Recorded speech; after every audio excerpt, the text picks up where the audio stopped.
All right, have and have not fans. This is a video. I think this is the first time I'm doing a topic like this.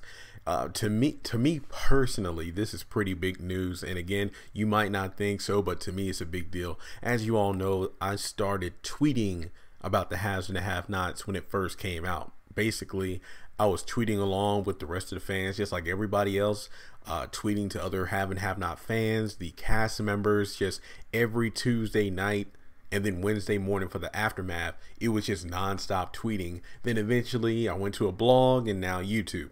And one of the biggest things is that I kind of keep a record of, all the cast members that have tweeted me back or followed me or even been kind enough to like share or retweet my videos and blogs.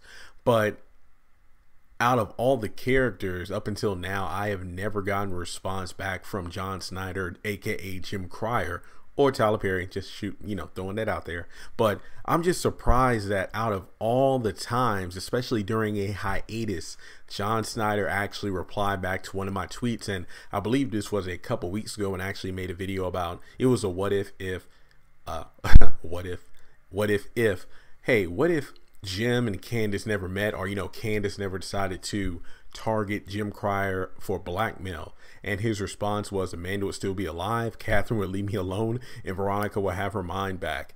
And that's pretty interesting. I love it when characters from the show kind of just throw an idea out there. It's like, hey, if nothing happened the way it did in the show, here's how I think it would happen. That's a pretty good way of looking at it. And I believe I even stated in the if Candace never blackmailed Jim that, and again, in my opinion, I feel like everything would still happen, but in a different series of events. Like, Amanda wouldn't kill herself because of her getting raped by Professor Cannon.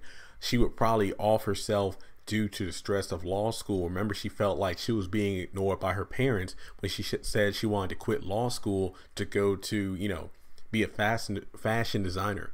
And she even went to, well, her mom shut it down instantly. Then she went to dad, as in Jim.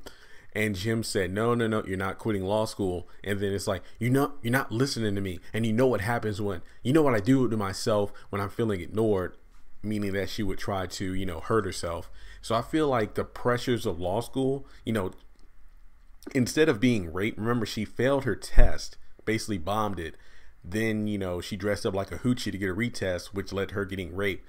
If I were to just throw it out there, I think that the stress of failing that test and then feeling so incompetent will be cause for her to try to off herself, and it might actually work. So Amanda may have died earlier than expected. However, remember that Catherine told Candace that, hey, the reason she's dead is because we didn't know what the trigger was, because it's happened before and we realized the reasoning why she did what she did to herself, and we were able to make sure she took her medicine and she was still alive. So in my opinion, I think Amanda would still be dead, but due to different circumstances. In regards to Catherine, well, as I said in the video, even if Candace Young wasn't the girl that Jim hooked up with, because he told David that he hasn't had an escort in about 5 years or so. I believe that's how long it was. But on the flip side, the only reason that Jim might have gotten off scot-free is if his escort wasn't a Candace, in terms of somebody to challenge him. Because remember, David and Catherine were always saying that, back in the day with all these other girls, you can tell when somebody's trying to con you over a mile away and you can just shoot them down. That's it. But with Candace, you fell in love with her. And then when it comes to Veronica keeping her mind, I don't know. I've always said that the only reason she lost her mind supposedly was after Jeffrey came out of the closet, because she's always been slightly paranoid, just believing that people are against her, like, accusing David of cheating on her during season 1. But to be fair, in her defense, he did lie to her about the whole Candace and Jim affair. Not outright lie, but at the same time, that was a very important situation that he was covering up to hide from Veronica, which was, well, one good reason why she lost faith in him.